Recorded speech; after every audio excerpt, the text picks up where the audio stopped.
脆。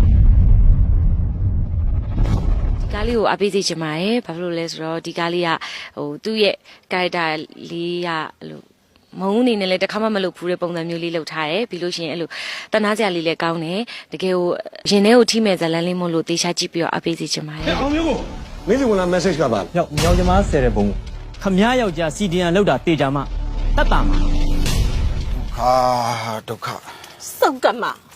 တကယ်ကိုဖျားစုစုပ်ကတ်ပါတော့ဖျားမှမသိတရားမှမသိ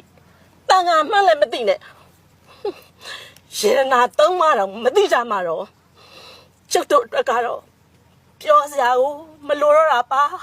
ဒီဇက်ကားကိုကြည့်တယ်ပြည်သက်တဲ့အနေနဲ့ကတော့ဘယ်ဟာဒီကောင်းတယ်ဘယ်ဟာဒီဆိုးတယ်ဘယ်ဟာဒီအမှန်ဘယ်ဟာဒီအမှားဆိုတာကိုတွေးလို့မြင်လို့ရမယ်လို့ထင်ပါတယ် ဒီဇလန်လေးကတော့ဖြစ်မှန်ဇလန်လေးကိုအခြေခံပြီးတော့ရိုက်ကူးထားတဲ့ဇလန်လေးဖြစ်ပါတယ်။ဒါကြောင့်ကြည့်ရှုသူပရိသတ်တွေအနေနဲ့လည်းတူတာရတာအနေနဲ့ပညာပေးတတ်ဖြောပြီးမှုတတ်အနေနဲ့ကြည့်ရှုပေးဖို့လည်းမြစ်တာရက်ခံပါတယ် ကိုဒီဘောတောင်ဝတ်လာနေရ ပြင်းမဲ့မရှင်ဘူးရလားဒီစကားလေးကအကုန်လုံးတမ်မတော်သားတွေရဲ့စိတ်နေစိတ်ထားတွေဘယ်လိုစူးစမ်းတဲ့ဟန်နေဇက်ကလည်းဆန်းဆန်းခက်ဆန်းဆန်းလေးဖြစ်နေတော့ကြတော့အားလုံးကြည့်ရှုပေးကြပါအောင်လို့ပဲကျွန်တော်တောင်းဆိုချင်ပါတယ်